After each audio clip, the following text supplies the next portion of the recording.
मेरा नाम है चिलमिल और आज का हमारा सोशियोलॉजी का टॉपिक है कंपैरेटिव सोशियोलॉजी के बारे में। आज का हमारा मेंस का सवाल है write short notes on comparative method in sociology. ये हमारा लास्ट टॉपिक है on this sociology as science. इसके बाद हम लोग नेक्स्ट चैप्टर जो है वो स्टार्ट करेंगे। आज की वीडियो में हम कंपैरेटिव सोशियोलॉजी के बारे में डिटेल में डिस्कस करेंगे। कंपैरेटिव सोशियोलॉजी अगर सिंपल से शब्दों में बोले तो सोशियोलॉजिकल इंस्टीट्यूशंस को कंपेयर करना। फॉर एग्जांपल दो सोशियोलॉजिकल इंस्टीट्यूशंस को लेते हैं, मतलब स्कूल्स, एक गवर्नमेंट स्कूल एक प्राइवेट स्कूल। तो इन दो सोशियोलॉजिकल इंस्टीट्यूशंस में किस तरह की सिमिलैरिटीज़ किस तरह की डिफरेंसेस पाए जाते हैं, ये जो स्टडी करता है दैट इज़ कंपैरेटिव सोशियोलॉजी। अपने को इतना हाई फाई नहीं लिखना है, जो सिंपल है वो ही समझना है। सो इंट्रोडक्शन पार्ट में एज यूजुअल हम लोग थोड़ा बहुत लिखेंगे कि कंपैरेटिव सोशियोलॉजी क्यों ज़रूरी है और क्या है कंपैरेटिव सोशियोलॉजी। तो the analysis of social change in history work are carried out with the help of various methods. One of the most favored method is the comparative method used in sociology. This entails the study of different groups and institutions in order to examine the similarities and differences. जैसे कि मैंने कहा comparative sociology जो है वो different institutions के बीच में similarities और differences को analyze करता है और उसके ऊपर एक जो result है वो बताता है, एक kind of theory जो है वो बताता है। अब हम देखेंगे कि कंपैरेटिव सोशियोलॉजी का इम्पोर्टेंस क्या है। In our daily life, we come across many situations where we have to decide if a thing is more suited for us than others. For example, आप साड़ी खरीदने जा रहे हो किसी साड़ी वाले के पास, ठीक है। आपको बस पता है कि आप साड़ियों के बारे में आपको ज़्यादा नॉलेज है नहीं, आपके पास बजट है 1000 रुपये का, आप साड़ी खरीदने जा रहे हो साड़ी वाले के पास। एंड जब आप साड़ी वाले के पास पहुंचती हो, you have loads of options. वो ये भी दिखाता है, ये भी दिखाता है, ये भी दिखाया, ये भी दिखाया, ये भी। तो आप उसमें कंपेयर करते हो। आपके पास है 1000 रुपये, आप 10,000 रुपये की सिल्क साड़ी अगर देखोगे तो it is not out of your budget. तो आप किसी का रंग अच्छा लगता है, किसी के डिज़ाइन अच्छी है, किसी की ड्यूरेबिलिटी क्वालिटी अच्छी है, किसी के रेट्स आपके बजट में है। तो आप सबको कंपेयर करके चलते हो कि कौन सा क्या आपके लिए सबसे बेटर है। और सारे ऑल्टरनेटिव्स को चूज़ करने के बाद, स्क्रीन करने के बाद आप जो बेस्ट लगता है तभी आप अपने लिए साड़ी खरीदते हो। ऐसा नहीं कि मेरे को साड़ी चाहिए, यही चाहिए और वही लेके आओगे एक, नहीं। आपके पास बहुत सारे ऑप्शंस होते हैं और उन ऑप्शंस में से आप कंपेयर करते हो कि आपकी बजट को, आपकी साड़ी, आपकी बॉडी स्ट्रक्चर को कौन सा सबसे ज़्यादा सूट होगा और उस अकॉर्डिंग आप जो है साड़ी खरीदते हो। तो जैसे कि मैंने कहा कि अगर ऑल्टरनेट ऑप्शंस या एडजेसेंट पॉसिबिलिटीज़ अगर होती हैं बहुत सारी, तो कंपेयर करके एक बेस्ट बेस्ट चीज़ को सिलेक्ट करने में मदद होती है। जो साड़ियों का एग्जांपल मैंने दिया वो वही हर चीज़ के लिए अगर आप कंपेयर करके चलोगे, लाइफ के लिए ही सही, अगर आप कंपेयर करके चलोगे, आपके लिए रिश्ता आता है, एक रिश्ता आता है आपका किसी normal clerical job and all. मैं ये नहीं कहती कि कोई भी जॉब बड़ा या छोटा होता है, बट एक एवरेज बिलो एवरेज लड़की का जॉब होता है और एक शाहरुख खान टाइप की लड़की का जॉब आता है, मतलब रिश्ता ऑफर आता है। तो बट ऑब्वियस है कि आप कंपेयर करोगे तो बोलोगे कि हाँ इसका जो है अरेंज मैरिज ही करना है, तो बट ऑब्वियस है शाहरुख खान से ही करेंगे। तो वही है comparison, not only in kind of things, comparison in kinds of human behaviour, comparison in kind of relations.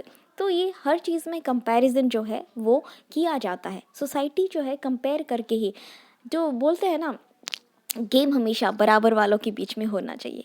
अगर खिलाड़ी तुमसे कमज़ोर हो तो जीतने का मज़ा नहीं आता, और अगर खिलाड़ी तुमसे अच्छा हो तो हार की कीमत बहुत बड़ी होती है। तो इसीलिए हर चीज़ में, ज़िंदगी में भी हर चीज़ कंपेयर करके रखना चाहिए, कंपेयर करके ही यूज़ करना चाहिए।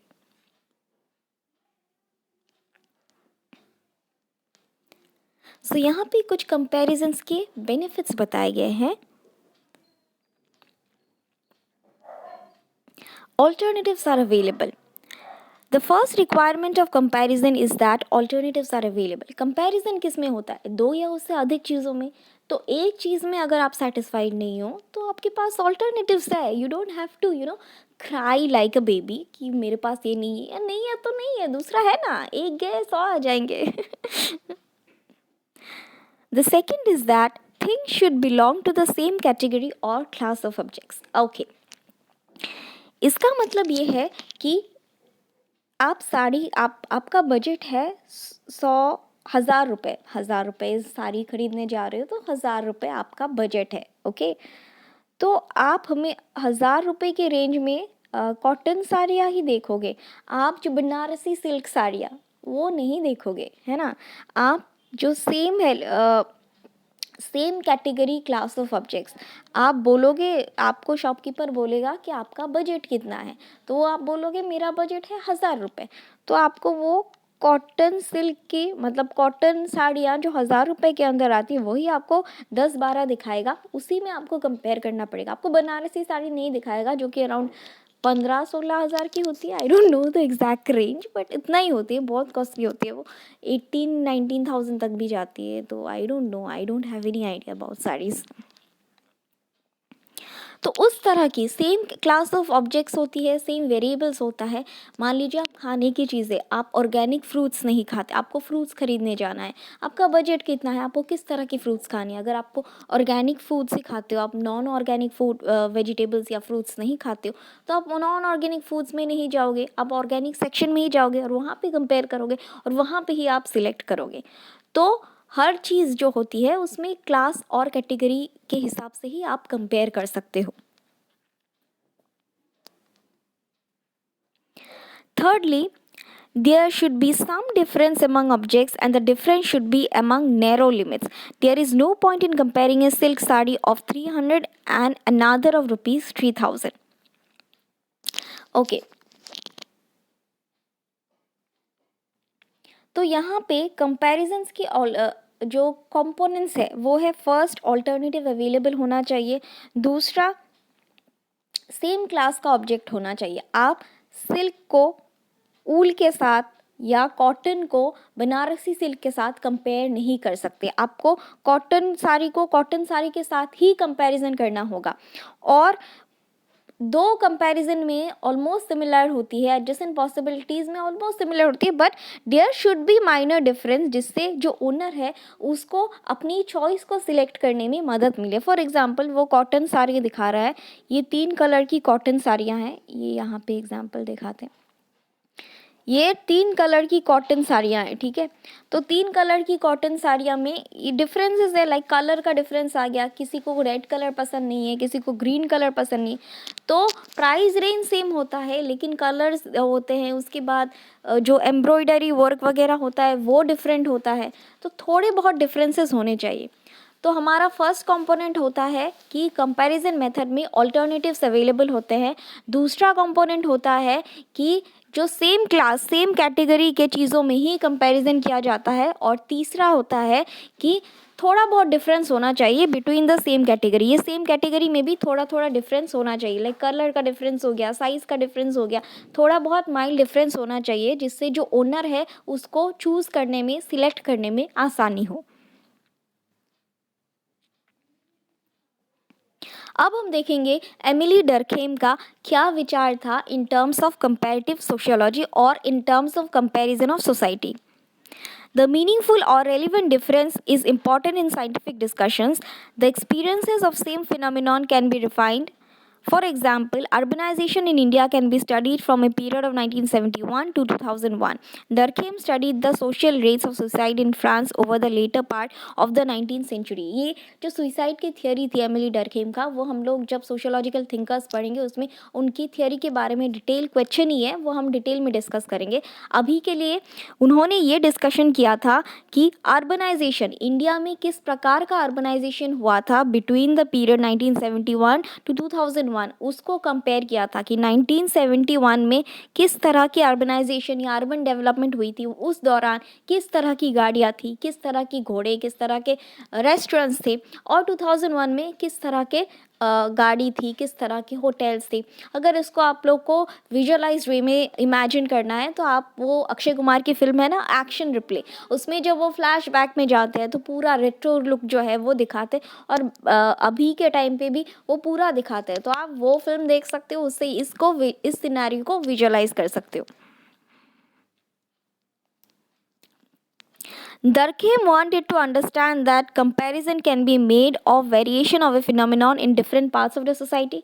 जो comparison है वो किया जा सकता है between different parts of a society. Durkheim ने कहा कि कंपैरिजन किन में किया जा सकता है, तो एक ही सोसाइटी के डिफरेंट पार्ट्स में किया जा सकता है। एक सोसाइटी में डिफरेंट कास्ट ऑफ लोग रहते हैं, तो उनका रहन सहन क्या है, उनकी स्टैंडर्ड ऑफ लिविंग क्या है, उसको कंपेयर किया जा सकता है। So comparison can be made in different parts of society. Comparison can be made of variation of phenomenon of different societies at a time. तो यहाँ पे उन्होंने एक सोसाइटी में लोग किस तरह से रहते हैं उसको कंपेयर कर सकता है, डिफरेंट तरह के लोग, मतलब हर घर में किस तरह का माहौल है, हर घर में उनकी सोर्स ऑफ इनकम क्या है, किस तरह के लोग, किस तरह के लिविंग स्टैंडर्ड्स हैं वो इनकम करते हैं विद इन अ सोसाइटी। फिर उन्होंने बोला कि डिफरेंट सोसाइटीज़ किस को कंपेयर किया, इस सोसाइटी को और इस सोसाइटी को। मतलब फॉर एग्जांपल इंडियन सोसाइटी को वेस्टर्न सोसाइटी के साथ कंपेयर किया, आप किसी रूरल सोसाइटी को किसी अर्बन सोसाइटी के साथ कंपेयर किया। तो ये था दूसरा कैटेगराइजेशन। तीसरा कैटेगराइजेशन है of variation of a phenomenon among different societies at different times corresponding to the level of development. यहाँ पे ये दो society within the same period of time को किया था, लेकिन अब ये दो डिफरेंट सोसाइटीज़ को डिफरेंट टाइम जोन्स में। फॉर एग्जांपल जो मैंने एक्शन रिप्ले फिल्म का एग्जांपल दिया था कि 1971 में जो रूरल सोसाइटी थी वो उस तरह से डेवलप हुई थी, अर्बन सोसाइटी इस तरह से डेवलप हुई।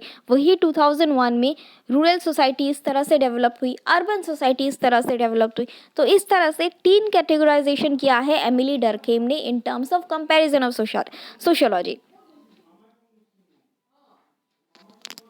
सो अब हम देखेंगे what are the benefits of comparative method. So किसी भी तरह का सोशियोलॉजिकल रिसर्च कंडक्ट करने के लिए दो या उससे अधिक केसेस को कंपेयर करना ज़रूरी होता है। ऐसा नहीं होता है कि आप एक केस लिखोगे, कोई भी हाइपोथेसिस अगर आप बनाते हो या थियोरी आप बनाते हो तो उसके ऊपर भी आपको पुराने हाइपोथेसिस से रेफरेंस लेना होता है। कोई भी रिसर्च पेपर आप लिखते हो तो उसको भी आप रेफरेंस देना होता है, कंपैरिजन करना होता है। तो सोशियोलॉजिकल रिसर्च में भी दो या अधिक केसेस को कंपेयर करके ही आप एक एनालिटिकल डिसीजन ले सकते हो। The features under examination may occur with the same society. For instance, rate and classes belonging to the same society may be compared. तो जैसे कि डरखेम ने बोला था, जो क्राइटेरिया होता है with in the same society, तो वहाँ पे सेम सोसाइटी में भी आप जो वेरिएबल्स हैं उसको उठा सकते हो, या फिर जो एक वेरिएबल है एक सोसाइटी में दिख रहा है दूसरे सोसाइटी में भी दिख रहा है उसको उठा सकते हो। वेरिएबल्स जैसे कि कोविड केसेस, कोविड यहाँ पे भी दिखा, इंडिया में भी दिखा, चाइना से यहाँ पे भी दिखा, तो कोविड इज़ अ वेरिएबल जो आपको डिफरेंट सोसाइटी में देखने को मिला। तो इन सारे क्राइटेरियाज पे आप कंपैरिजन कर सकते हो। कंपैरिजन जो है वो एंथ्रोपोलॉजिकल और एथनोमेथोडोलॉजिकल रिसर्च में इस्तेमाल किया जाता है मोस्टली। अब हम बात करते हैं कि कंपैरिजन्स जो किए जाते हैं उसको कहाँ स्टोर किया जाता है। Recently, in the Victorian age, Herbert Spencer had already started a significant inventory of information about social institutions in a great number of countries. Today, all forms of data banks are developed in different places, providing vital factual info available readily and widely available. अगर हम लोग simple शब्दों में बोले तो हर चीज़ की information जो है, हर चीज़ का गूगल जो है वो फिज़िकल फॉर्म में पाया जाता है और आजकल तो वर्चुअल फॉर्म में भी पाया जाता है। वर्चुअल डेटा बैंक्स अवेलेबल है और हर चीज़ को जो इन्फॉर्मेशन को स्टोर किया जाता है इधर इन द वर्चुअल वर्ल्ड और in the real world. Virtual data banks भी अवेलेबल है, रियल डेटा बैंक्स भी अवेलेबल है। इन शॉर्ट सोशियोलॉजिकल डेटा का जो जितना भी रिसर्च किया गया है फ्रॉम जो स्टार्ट किया था विक्टोरियन एज में हर्बर्ट स्पेंसर ने, उससे लेके अब तक जितने भी सोशियोलॉजिकल रिसर्च किए गए हैं उसको स्टोर किया गया है इन डेटा बैंक्स, ताकि जो न्यू इमर्जिंग रिसर्चर्स हैं वो उन रिसर्चर्स के साथ कंपेयर कर सके और अपना रिसर्च कंडक्ट कर सके या कैरी फॉरवर्ड कर सके। In Britain, its most forceful exponent was Ratcliffe Brown, who dominated anthropology in the late 30s and 40s and used social anthropology as a synonym for comparative sociology. इनका जो मैंने जब anthropology के बारे में पढ़ाया था वो मैंने रैटक्लिफ ब्राउन के बारे में डिटेल में डिस्कस किया था कि किस तरह से सोशियोलॉजी को एंथ्रोपोलॉजी के साथ कंपेयर किया जाता है, सिमिलैरिटीज़ क्या है। तो रैटक्लिफ ब्राउन जो थे उन्होंने काफ़ी हद तक ये कंपैरेटिव सोशियोलॉजी को स्टडी किया था और उन्होंने इसीलिए इसीलिए कहा था कि कंपैरेटिव सोशियोलॉजी को एंथ्रोपोलॉजी के साथ कंपेयर किया जा सकता है या दोनों सिमिलर है, और इसीलिए सोशियोलॉजी यानी कंपैरेटिव सोशियोलॉजी जो है वो एंथ्रोपोलॉजिस्ट और एथनोमेथोडोलॉजिस्ट को बहुत ज़्यादा काम आती है।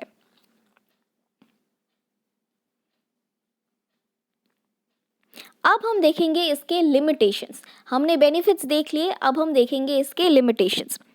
तो सबसे पहला लिमिटेशन ये है कि कंपैरिजन दो चीज़ों में होती है। तो अकेले एक comparative method is not sufficient to conduct a research. बहुत कुछ किया जाता है और कंपैरेटिव मेथड जो है वो बियास फ्री नहीं होता, उसमें काफ़ी सारे एरर्स होने के चांसेस होती है। The comparative method is one way, only one way of testing hypothesis. अगर आप हाइपोथेसिस को टेस्ट करोगे तो comparative method is just one way, और ये भी 100% परफेक्ट नहीं है। उसके अलावा भी बहुत सारी वेज हैं जो कि मैंने पिछले वीडियो में पढ़ा था कि what are the different types of scientific methods, किस तरह के होते हैं, क्वालिटेटिव और क्वांटिटेटिव मेथड्स। अच्छा, पिछले वीडियो में नहीं, अगले वीडियो में पढ़ाऊँगी, जो नेक्स्ट चैप्टर पढ़ाएंगे कि क्वालिटेटिव और क्वांटिटेटिव मेथड्स क्या है, उनके बीच में डिफरेंस क्या है। तो ये जो है ये एक टाइप ऑफ मेथड है। कंपैरेटिव सोशियोलॉजी जो है सिर्फ एक मेथड है to test a hypothesis. The difficulties while using the comparative method seems to be due absence of not clearly formulated hypothesis and in part of defining to the unit of comparison। तो यहाँ पे सबसे major flaw है ये comparative method में कि जो hypothesis का एक क्लियर डेफिनेशन नहीं है। Comparative method generally qualitative analysis में किया जाता है। जो क्वालिटेटिव स्टडीज़ होती है, जो बेसिकली एक चीज़ की स्टैंडर्ड ऑफ लिविंग पे होता है, जिसमें एक्यूरेट रिजल्ट नहीं आता। जो क्वांटिटेटिव स्टडीज़ होती है, क्वांटिटेटिव रिसर्च होती है, बेसिकली एक ब्लड रिपोर्ट, फॉर एग्जाम्पल एक ब्लड रिपोर्ट में आपको HB का एक्यूरेट रिजल्ट मिलेगा 10.3, सेरम यूरिया का इतना, सेरम क्रेटनाइन का इतना, आपको नंबर्स मिलेंगे, accurate experimental based empirical results मिलेगा। That are the quantitative methods, और वो आपको कंपैरेटिव सोशियोलॉजी में नहीं मिलेगा। अगर आप सिर्फ कंपैरेटिव मेथड के साथ जाओगे कि इस बंदे का ये है, इस बंदे के सिम्टम्स ये आ रहे हैं, इस बंदे के सिम्टम्स ये आ रहे हैं, तो इसके बेसिस पे इसका ये हो रहा है, इसको ये बीमारी है, इस हिसाब से कंपैरेटिव सोशियोलॉजी नहीं काम करता है। एम्पेरिकल डेटास जो है वो एक्यूरेटली नहीं ला सकता है। ये one of the major flaws है कंपैरेटिव सोशियोलॉजी का। इसको आप लोग डिटेल में तब समझोगे जब हम लोग नेक्स्ट चैप्टर स्टार्ट करेंगे, difference between qualitative and quantitative analysis of data collection. तो ये है हमारी वीडियो का एंड। आज के लिए बस इतना ही, कल फिर मिलेंगे कुछ नए लेक्चर्स के साथ। Thank you.